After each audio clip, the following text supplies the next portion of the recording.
శ్రీమాత్రే నమః. అందరికీ శుభోదయం అండి. అందరూ ఏం చేస్తున్నారు? ఈ మాటే వద్దు విజయ్ గారు, బిజీ అవర్స్లో ఫోన్ చేసి ఏం చేస్తున్నారంటారు అంటారు. అవునా? అయితే ఈరోజు నేను చెప్పే విషయం ఏంటంటే, బీజేపీ నేత మాధవీలత గారు ఉన్నారు కదండి.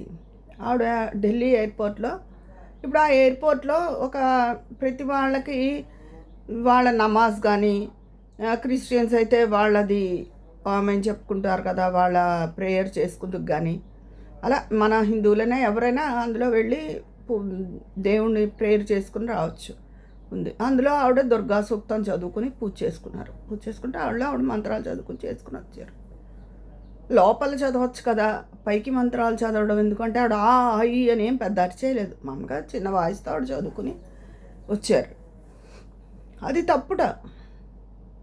ఆవిడని ప్రతి వాళ్ళు ఆక్షేపిస్తున్నారు. అందులో మన హిందువులు కూడా ఉన్నారు. ఆక్షేపించే వాళ్ళలో మన వాళ్ళే ముందుంటారు హిందువులు. ఎందుకంటే మన వాళ్ళకి ఐకమత్యం లేదు కదా. మా బ్రాహ్మణుల్లో ఐకమత్యం తక్కువ అన్నాను నేను. అసలు మన హిందువుల్లోనే ఐకమత్యం తక్కువ అండి. అది ఈనాటిది కాదు. తెల్లదొరలు మన రాజ్యాన్ని ఆక్రమించుకుందుకు కారణం మన హిందువులే. ఒక రాజు అంటే పడపోతే ఈ రాజు రహస్యాలన్నీ పట్టుకెళ్ళి అతని దగ్గర పనిచేసి వాళ్ళు ఎవరో అందించేవారు. ఎలా చేసి ఎలా ఓడించి ఆ రాజ్యాన్ని వీళ్ళు గెలవచ్చు అని. వాళ్ళ దగ్గర ఆధునికమైన తూటాలు అవన్నీ ఉండేవి కదా. మనం వాళ్ళ దగ్గర అప్పుడు కత్తులు అలాంటివే ఉండేవి. యుద్ధం అంటే అలాంటి వాటితో కోటగోడలను ఎలా పగలగొట్టచ్చు, ఎలా వశపరుచుకోవచ్చు, ఇలాగా అన్నీ ఉప్పందించేవారు. అదే మనకు ఐకమత్యం ఉంటే దేశస్తులు వశమే అవ్వకపోను. అలాగే మనలో మనకు ఐకమత్యం లేక ఆవిడని ఇష్టం వచ్చినట్టు మాట్లాడుతున్నారు. మిగతా వాళ్ళు ప్రార్థనలు చేసుకుంటే లేని తప్పు ఒక హిందువు వెళ్ళి, హిందూ స్త్రీ ఆవిడ పూజ ఆవిడ చేసుకుంటే తప్పు వచ్చిందా? అసలు మాట్లాడే మాటలకు అర్థం ఉండాలండి. మనుషులకి ఏం మాట్లాడుతున్నారో తెలియాలా? ఈ చెప్పాక ఈ ఐకమత్యం లేదు అనేది మన కొంపే ముంచింది. ఇలా ఉంటే మనుషుల్లో ఐకమత్యం లేకపోతే ఎలాగండి? ఇది ఇలా ఉండగా నిన్న మళ్ళీ ఆవిడ వీడియో చేసి నా గురించి ఇష్టం వచ్చినట్టు కామెంట్లు పెడుతున్నారు, ఇష్టం వచ్చినట్టు చేస్తున్నారు. నేను ఎన్ని బాధలు పడ్డానో మీకేం తెలుసు అని. అమ్మా, ఈవిడ నువ్వు పడ్డ బాధలన్నీ నిజమే అయి ఉండొచ్చు, అంతా కరెక్టే అయి ఉండొచ్చు. నీ మరిది నిన్ను రమ్మన్నప్పుడు ఆ రోజుల్లో మనిషి మరిదితో నిన్ను ఎవడ వెళ్ళిపోమన్నాడు? అప్పుడే పెద్ద మనుషుల్లో ఎందుకు పెట్టలేదు? ఇలాంటి విషయాల్లో కుటుంబ పెద్దల దృష్టికి తీసుకొచ్చి పరిష్కరించుకునే విషయాలు. అంతేగాని మీడియాకి ఎక్కి ఆ రోజున ఎప్పుడో నన్ను అలా చేశాడు, ఇంతకీ చేయడానికి వాడి దగ్గర ఏమీ మ్యాటర్ లేదు, ఇలాంటి మాటలా ఈ వయసులో మాట్లాడేవి? పైగా నా పిల్లలు ఎంతో మంచివాళ్ళు. నా పిల్లలకి నేను చెప్పాను, మిమ్మల్ని కన్న నాన్న ఇంకో పెళ్లి చేసుకుని ఎక్కడో పిల్లలతో సుఖంగా ఉన్నాడు, అతని దగ్గరికి వెళ్ళకండి. ఎలాంటి వాడైనా ఈయనే పెంచాడు కదా. నేను 12 ఏళ్ళు మంచిగా పెంచి అందించాను అంటే ఆ 12 ఏళ్ళ పిల్లల్ని వదిలేసి వెళ్ళిపోతుంది ఏ తల్లేనా? భిక్ష ఎత్తుకునైనా పెంచుతుంది, పిల్లల్ని పెద్ద చేస్తుంది. తల్లి అంటే అది మరి తల్లి పదానికి అర్థం అది. మరి ప్రాణం ఎలా ఒప్పింది అలా వదిలేయడానికి? అలాగే మీకు అన్నం పెట్టిన తల్లి ఆవిడ ఇంకా మంచిది. ఆవిడని జాగ్రత్తగా చూడండి. మీ తండ్రిని కూడా విద్యాబుద్ధులు అవి నేర్పాడు, బాగా చూడండి అనే చెప్పాను. మంచి మాటలు చెప్పాను వాళ్ళకి. నేను తల్లిగా నన్ను చూడక్కర్లేదు, కన్న తండ్రి ఎక్కడో ఉన్నాడు ఇంకో పెళ్లి చేసుకుని, వాడిని చూడక్కర్లేదు, ఈ పెంచిన వాళ్ళనే బాగా చూడండి అన్నాను. అది నా మంచితనం అని చెప్తోంది. అక్కడ అర్థం కానిది ఆవిడకి ఒక్కటే విషయం. ఆవిడ జీవితంలో బాధలు పడి ఉండొచ్చు, ఏమైనా అయి ఉండొచ్చు. పిల్లల్ని వదిలి వెళ్ళడం ప్రధాన తప్పు. నేను పోషించుకోలేక వెళ్ళిపోయానన్నారు. చెప్తున్నానుగా, భిక్ష ఎత్తేనా పిల్లల్ని తల్లి పోషించాలి. అంతేగాని తల్లి పిల్లల్ని వదిలేసింది అంటేనే అక్కడ మాతృత్వానికి ఎంతో మచ్చ. రెండో విషయం, మరిది ప్రలోభ పెట్టాడని మరిదితో వెళ్ళిపోయానన్నావు. నీ ఇంట్లో పెద్దవాళ్ళు ఏమయ్యారు? నీవేంపు పెద్ద మనుషులు ఏమయ్యారు? అత్తారువేంపు పెద్ద మనుషులు ఏమయ్యారు? ఆ రోజే దాన్ని ఖండిస్తే జీవితం ఇలా అవ్వకపోను కదా. పోనీ మీ వైపే న్యాయం ఉంది, మరి ఆ రోజు మీకు విచక్షణ లేదా? నా కర్మ, నా రోజులు బాగుండక అలా అయింది అని సమర్థించుకుంటున్నారు. అది దీనికోసం మీడియాకి ఎక్కి రచ్చ చేసుకున్నది మీరు. ఏ విషయమైనా బయటికి వచ్చినప్పుడు దాని మీద రకరకాల కామెంట్లు వస్తూనే ఉంటాయి. గరికపాటి వారిని ఇప్పుడు ఆయన అంత పెద్ద ఆయన్ని ఆయన చెప్పిన మంచిపోయింది, ఆయన ఇష్టం వచ్చినట్టు అంటున్నారన్నామనే బోల్డ్ కామెంట్లు వచ్చాయి. ఆయన వెనకేసుకొస్తాడా అలాంటివాడు ఇలాంటివాడు అలా అని చెప్పి. అలాగే ఎవరు ఏకపక్షంగా ఏది మాట్లాడినారు విమర్శలు తప్పకుండా వస్తాయి. ఆ విమర్శలను ఎదుర్కొనే ఇది ఉంటేనే మీరు మీడియాకు వచ్చి చెప్పగలగాలి. అది అది తప్పు. తల్లి పిల్లల్ని వదలడము తప్పే, మరిదితో వెళ్ళడం ఉండడము తప్పే. మరి అవి రెండు తప్పు అయినప్పుడు నింద భరించవలసిందే. ఇంకా లోతుకెళ్ళి తప్పొప్పులు మేము ఎవరో వచ్చి చూడలేదు కదా, భగవంతుడు సాక్షిభూతుడు అంతే. అది ఇంకేమీ అంతకన్నా చెప్పడానికి దీని గురించి ఏమీ లేదు. మాధవీలత గారిని రచ్చ చేయవలసిన అవసరం లేదు. అందరు నమాజ్ చేసుకోవచ్చు, ఆ రోజుకి 5 సార్లు నమాజ్ చేస్తారు. వాళ్ళు రోడ్డు మధ్యలో ఉన్న నమాజ్ చేసేసుకుంటారు వాళ్ళ టైంకి. వాళ్ళు కూడా ఏమైనా ఆక్షేపిస్తున్నారు మన్ని, మేము మా పిల్లల్ని మసీదుకి తీసుకెళ్తాం, క్రిస్టియన్స్ మేము చర్చికి తీసుకెళ్తాం, మీరు గుళ్ళకి తీసుకెళ్తారా, మీ పిల్లలకి అన్నీ చెప్తారా చేస్తారా అంటున్నారు. నిజమే, మన పిల్లలకి మొదటి నుంచి మనతో రోజు గుడికి వెళ్ళడం అలవాటు అవ్వాలి. ప్రతి శుక్రవారం శనివారం గుడికి వెళ్ళేటప్పుడు ఇంత పిల్లాడైనా నడకొచ్చిన పిల్లాడిని వేలు పెట్టుకుని నడిపించుకుని నీ ఇంటి దగ్గరలో గుడికి తీసుకువెళ్ళు, అదే అలవాటు అవుతుంది. హిందువుల్లో నిజంగానే ఐకమత్యం లేదండి. బ్రాహ్మణుల్లో ఉన్నా, నేను బ్రాహ్మణే కాదు, మన హిందూ జాతిలోనే లేదు. మనలో మనమే కొట్టుకు చచ్చిపోతూ ఉంటాం. ఏదైనా ఇప్పుడు మిగతా హిందువులంతా మీద పడిపోయి గరికపాటి వారిని ఏకేస్తున్నారు. ఏదో అన్నాళ్లే అని వదిలేయచ్చు కదా, ఆయన మాటలను పట్టించేసుకుని. ఆ ప్రభుత్వం ఇప్పుడు ఏమైనా వాళ్ళకి తిండి పెట్టడం అనేస్తుందో, పౌష్టికాహారం ఇవ్వమనే ప్రభుత్వం ఉందా? అప్పుడు రచ్చ చేయాలి. ఈయన మాటలు పట్టుకుని ప్రభుత్వం మానేసిందని, ప్రభుత్వం మంచిగానే అందిస్తోంది కదా, ఆయన మాటను పట్టుకుని దాన్ని అంత రాద్ధాంతం ఎందుకు? ఆయన హిందువే, ఈ వాగి వాళ్ళు హిందువులే. అలాంటప్పుడు ఎందుకు ఇంత రచ్చ? అదే అన్యమతస్థులు వాళ్ళలా, అదే ఇంకో అన్యమతస్థుడు ఏదో కోవాబని నమ్మితే మాత్రం మనం వెనకేసుకొచ్చేసాం. మంచిదే, పరమత సహనం హిందువులకు ఉంది, అది నిజమే. అదే వాళ్ళలో వాళ్ళు గొడవలు పడతారా? ముస్లింలు గొడవలు పడతారా? పడరే. మనకెందుకు ఇది? ప్రతి ఒక్కరూ ముందు ఐకమత్యం నేర్చుకోండి అమ్మా. ఒకళ్ళని చూసి ఒకళ్ళు అసూయ పడిపోవడం, ఒకళ్ళు బాగుపడుతుంటే ఇంకోటి కుళ్ళిపోవడం, ఒకడు పైకి వస్తుంటే ఇంకోటి ఇదైపోవడం, ఇవన్నీ మన వ్యవస్థలో ఉన్నాయి. ముందు అది తగ్గించుకొని ప్రతి వాడు మంచి ఓర్పు పిల్లలకి నేర్పాలి. లేదన్నాను, అసలు పెద్దవాళ్ళకి అంతకన్నా ఓర్పు ఉండలేదు. ముసలివాళ్ళు ఏమైనా చాదస్తాం అనే పేరుని అడ్డం పెట్టుకుని వాళ్ళు అంతకన్నా కాల్చుకు తినేస్తున్నారు ముసలివాళ్ళు.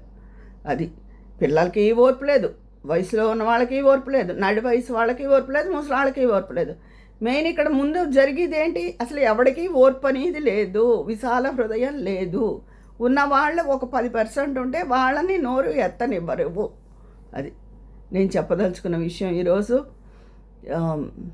ఈ ప్రవర్తనలు ఇవన్నీ కరెక్ట్ కాదండి. అందరూ కూడా మాధవీలత గారిని తప్పు పట్టవలసిన అవసరం లేదు.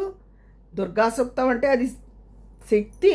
ఆవిడ ఏ పని మీద వెళ్తున్నారో, ఆవిడ ఏ శక్తి కావాలని కోరుకుంటున్నారో, ఎప్పుడూ దుర్గాదేవిని ప్రార్థిస్తే మనకు చాలా శక్తి వస్తుందండి. ఎలాంటి ఆపద నుంచైనా మనం గట్టెక్కుతాం, తెలుసా ఆ విషయం?